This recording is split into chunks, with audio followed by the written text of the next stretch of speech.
Alright, don't dislike the video yet or post an angry comment or anything. I know the title's clickbaity. Okay, I got you. But stay with me for a bit and you'll understand what I'm getting at. And disregard my accent for now. I know you think this video is going one way, but it's going to be going the other way. The Indian National Congress Party is the oldest major party in India, descending from an earlier independence era party that played a pivotal role in India's freedom struggle. But since that era, a lot of things have changed. What hasn't is that a significant chunk of Indians still vote for them. Why is this? Our first step to understand this is the 2024 Lok Sabha elections. You could see the look on Modi's face. Disappointment, disbelief, disorientation upon securing a record third mandate to achieve a legendary triple victory on the trot. Now this is a really big deal. It's as rare as it gets. Only Jawaharlal Nehru, India's first prime minister, was able to repeat such a feat. And that was mostly due to having basically no opposition, as well as the euphoria or perhaps desperation from just becoming free. So why so much gloom in this moment of glory? It's because Modi, along with his supporters, wanted so much more. 240 seats got the BJP to victory, but it required the help of alliance partners who aren't exactly known for being the most reliable homies on the court. During the campaign season, Modi boldly declared a 400-seat target out of 543 seats in parliament. Beyond the surface reasons of rural discontent, candidate selection, caste arithmetic, a more handsome candidate, and even misinformation about the removal of reservations, there are much more deeper reasons for the BJP's seat loss, as well as some things resurfacing from the past. For the BJP is an anomaly. It's a party of outsiders despite about a decade in rule and the running. They're not the royalty that so many Indians are accustomed to being ruled by. They are the rebels. Some blame it on a Congress-aligned back-end political system in India, such as the bureaucracy, the judiciary, the academia, the media. If you've heard about Curtis Yarvin's theory about the cathedral, you'll know what I'm talking about, but we'll save that for a later video. Anyways, all these maybe play a part, but here we must go past the cathedral and into the catacombs. What do the skeletons of Indian history tell us about how Indians prefer their power? And how does that manifest in modern Indian politics? In 2019, Manu Joseph, a famous writer and journalist, wrote a brilliant article about how the Gandhi family stays in power at the top of the Indian National Congress Party despite multiple electoral failures. The crux of it is basically that the Congress Party is a decentralized political outfit, filled with powerful feudal families across all of India. And it's basically the Gandhi family that holds it all together. But there's a reason for that. Let me explain. The feudal families across India are basically limited to power in certain states or regions. They don't really venture too much outside of there. They like the status quo. They provide favors to locals as well as punishments for those who are out of line. They control local businesses, land, grease the bureaucracy, and honestly, they're kind of like local kings or feudal lords. And this is real kind of medieval Monty Python type of stuff. The system I'm describing is something called feudalism, where local lords usually lease out their land or force peasants to work on their land and take a part of the resources. What they'll do next is take a part of those resources and send it up to the king or central ruler. It's kind of like a pyramid scheme that your old friend from high school keeps trying to recruit you into, but it's a lot more brutal. And a lot of this is kind of mandatory. You can't necessarily exit or get out of the scheme. Now today it's a bit more complex with corruption and some gundas and taxes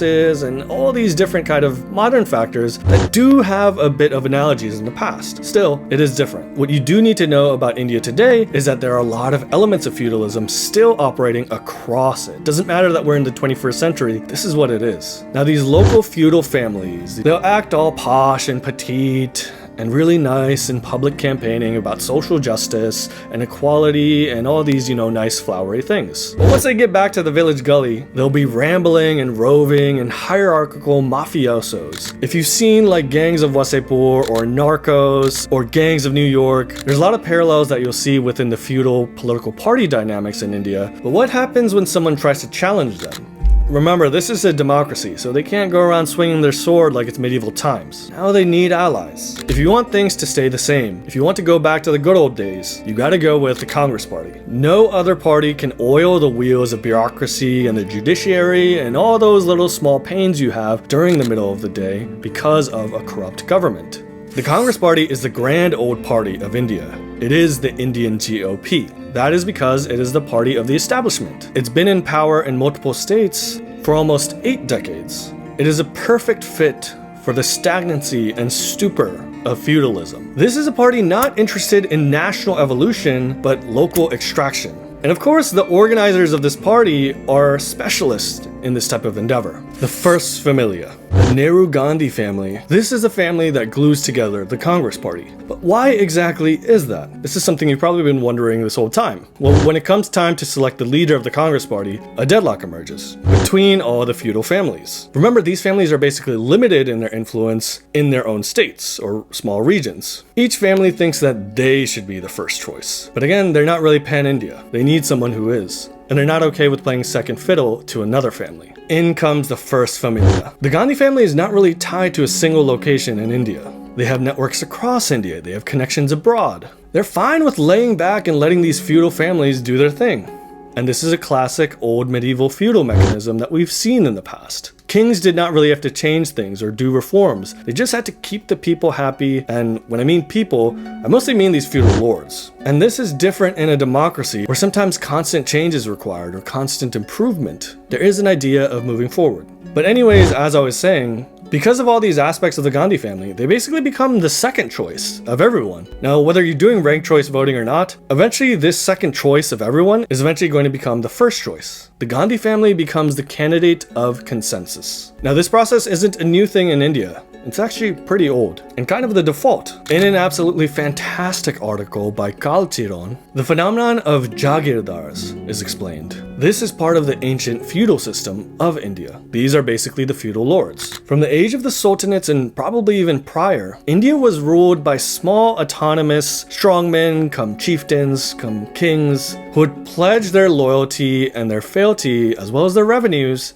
to a stronger central power. This is kind of why a lot of groups in India say they're descended from kings or we was kings. Usually these are like two-acre kings and not that important, or they probably ruled only a bit briefly. But anyways, back to the topic. These small kings or feudal lords, I think is a better term, these Jagirdars, which is the best term, they would extract the resources from all the peasants under them, collect them, and then send a piece of these revenues, again, to a stronger central authority. In the case of the sultanates, it was the Delhi Sultanate. It was the central ruler. While the sultanate, or whatever central power was there, they would mostly leave these Jagirdars to themselves. These Jagirdars would have their own small little militia, as well as some backing from the central power, to make sure there were no real rebellions in the land. What that ensured was a steady supply of money going up to the central authority, or the king. The sultanates, on the other hand, would mostly leave these Jagirdars alone. There are obviously some exceptions, especially with some of the Islamic ones where they would proselytize, but either the Jagirdar didn't really care, or maybe he was Muslim, or there's nothing he really could do about it. But on the whole, a lot of these Jagirdars, they were pretty much left alone, at least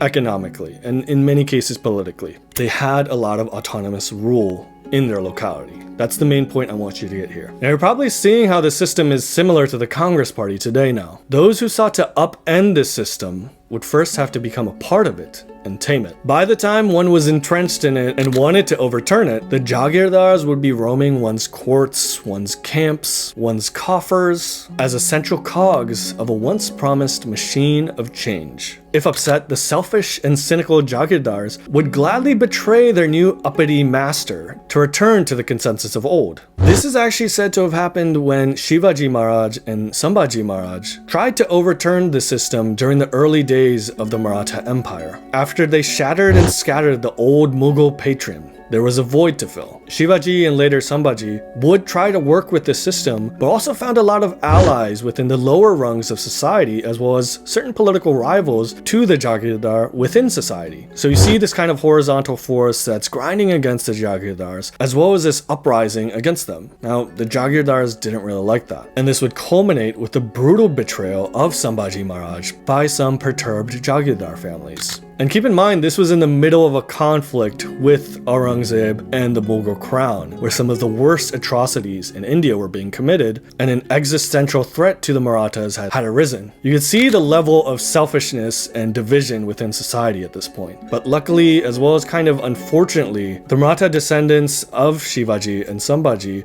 decided to work with these Jagirdars a bit more and let the system be. This system of decentralized rule would eventually run through the British Raj, as as well as into the Indian Republic. Decentralized Jagirdars would continue to brutalize the populace under them, cornering riches and resources as long as they gave lip service and loot to their master above, who would relatively leave them alone. This brings us to an essential variable that explains the modern variant of the Jagirdar system: democracy. Now, India is a very special place, and it's also not for beginners. But in the infinite wisdom of India's freedom fighters, they decided to give universal suffrage to every adult Indian when India became independent. It took a few years for elections to happen, but this intention was pretty much always there. And remember, this is not a norm for most democracies, especially older ones. Now, while this sounds super great in theory, and you might call me like a fascist or something because I'm criticizing this also meant that one of the poorest, abused, and illiterate populations in the world would determine its own destiny. These group of people did not have proper resources,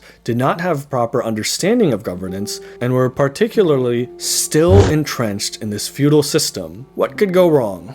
Now, I'm not telling you this to punch down on the Indian masses or even Indian democracy. Okay, maybe a little bit on Indian democracy, I'm not gonna lie. But we have to view this scenario of democracy in the context of the phenomenon of Jagirdars. While kings bent the knee to the tricolor of the republic, both local and new rulers would retain a lot of their local power. And now the conflict between them would be supercharged with a forever war of elections in a democracy. Calculated battles would be fought over and over again across a calendar year, in a way that was alien to India prior. War became politics, but luckily it involved a lot less bloodshed. Indeed, India has actually seen very little violence when you compare it to other countries in similar scenarios or with similar GDP per capita. One can undoubtedly put this low level of violence onto, say, Hinduism or the Dharmic culture of India, which values pluralism, diversity, and distinction of thought. But also we have to focus on this downstream effect of diversity, as well as democracy, which allows these small little local groups to kind of fight each other and settle scores in a non-violent way as well as in the open, simply by voting. But this lack of open and non-violent conflict also meant that feudalism would be entrenched. Except now these feudatories would be formalized under the Indian parliament. In most other countries, feudalism is rapidly overturned either due to revolution or a quick series of reforms. But India did not have a revolution, and it did not go down the path of reforms till much, much later, and kind of half-baked at that. As a result, Indian democracy would become decentralized and patronage-based. Parties that sought to dismantle this system would be up against not just the opposition or aggravated other parties and feudal lords, but also the nature of Indian democracy and government itself. Stability sunk into a sweltering stagnation. Now, beyond the stability that dharma, diversity, and democracy actually do give India, we have to look into this phenomenon that I like to call India's obesity of diversity. India is really, really, really, really diverse. If you're outside of India, you might be thinking that your 4th grade math class was also super diverse. Or if you live in New York City or London, you also might be thinking, hey, I'm in a diverse place too. Or if you're watching the Victoria's Secret's runway, you might say you see a lot of diversity as well. But trust me, India is like 69 times more diverse than that. India is hyper diverse in both width as well as depth. Indians have an arsenal of identities in a way that most other places just do not. Caste, ethnicity, religion, sect, subdialect, subregion, political ideology, and various other identities are abnormally numerous as well as very deeply rooted. Indians are very attached to their identities. This all causes a super zero-sum type of competition and mindset within the country that is also hypercharged by democracy. Indian democracy basically becomes identity politics taken to the extreme. So to navigate Indian politics, you basically have to become a master at crafting coalitions. How do you get groups to align and work with each other, despite many of these groups or castes having a lot of beef with each other? Droves of castes and communities must be given resources, allocated representation, and various other ways of being catered to, despite pretty much gnawing at each other's ankles and hitting each other above and below the belt as often as they can. And what I'm describing is basically people on the same side, people on the same coalition. This type of diversity is just not a mainstay in most other countries. It just isn't. At least with the numeracy and intensity that India possesses. So in this land of infinite identities and eternal strife, you have to find someone who can make compromise. Each side and identity is simply too small to make a majority on its own. To craft a coalition, you have to be kind of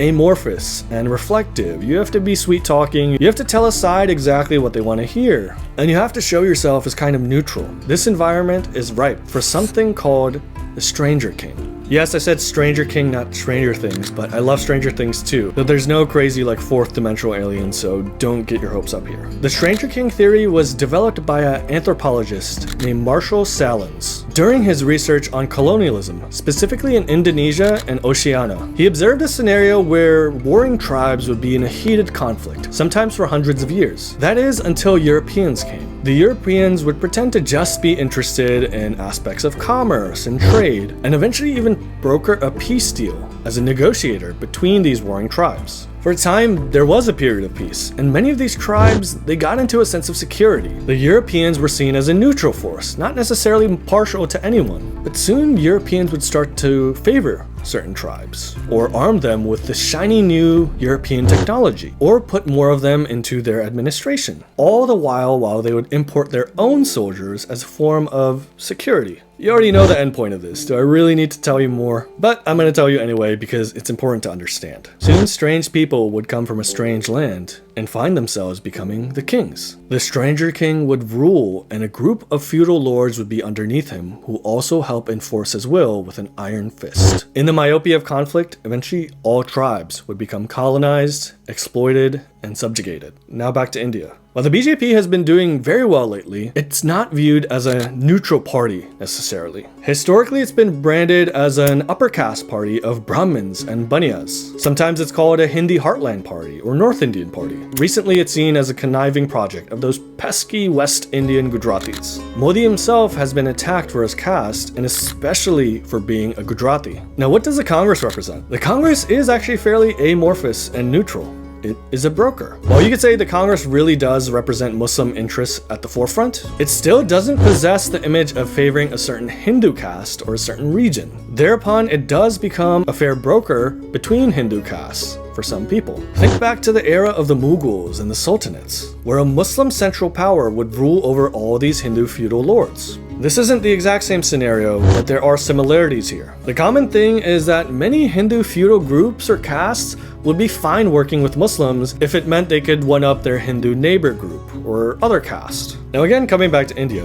let's talk about Rahul Gandhi. Rahul Gandhi is the current leader of the INC along with his Gandhi family. They are a mix of Kashmiri Brahmins, Gujarati Parsis, and Italians. Functionally an Indian without allegiance to a particular caste or region. The Gandhi family and the INC are the establishment party of India since they've ruled for decades. They like the status quo. They like old India. The BJP, on the other hand, is a challenger to the status quo. It is the party of reforms and economic liberalization, things that will destroy large parts of Indian feudalism, of these modern-day Jagirdars. But reform, whether in the political, the social, or the economic sphere, is seldom welcome. Many castes have monopolies or cornerings on certain sectors of the market. And when these sectors become more free with reforms, there's a lot more competition for them. So they're obviously going to be pissed off. Also, in the BJP's pursuit to create this grand coalition of all Hindu castes, one caste or another eventually gets mad or jealous of each other. Thus, whenever a caste feels angst, they actually fall back to the INC. They fall back to the old India, to the default, to the good old times. They use the Indian National Congress as an anti-vote, a vote of rejection and frustration. It is a vote of antagonism towards the protagonist of the story of New India, or the BJP. They go back to the always available Stranger King of old India. And now you can see how everything is kind of aligning. The INC is a natural broker for India under this Jagirdar system, under this feudalism that we still see in the modern day. They are a stranger king because they're not attached to a certain region or Hindu community. Hindus, in their infinite pursuit of distinguishing themselves from each other and possessing a morbid obesity of diversity, will look for a mediator between their interests. Treason is seen as craftiness, and betrayal is a survival mechanism. A consciousness of kind lacks so sorely in Hindus that many are happy to ally with outsiders or even those against their own religion, simply to preserve the dominance of their caste. And I'm not singling out any single community here, okay? This happens with all different castes and all different communities. It's not some like vertical pyramid or anything. This all is very horizontal. And I've talked about it in some of my other videos, so check them out in the description below. So just as the old colonial masters played tribes against each other, just as the Mughals destroyed Hindu temples while their own Hindu generals watched on, so continues the suicidal feudalism of the Indian people in modern day democracy. Whenever the Indian stumbles in their pursuit of bettering themselves, they will always be able to look back and see the stranger king, to return to the stagnant ways of old. Thanks everyone for watching. Remember to like, share, subscribe, comment, post this video everywhere. If you've seen my videos before, I know I'm starting to use my hands. I changed my background, so I try to improve one thing in each video each time, sometimes more, but I try to do at least one thing. So yeah, this is Akshar from the Emissary. Have a good one.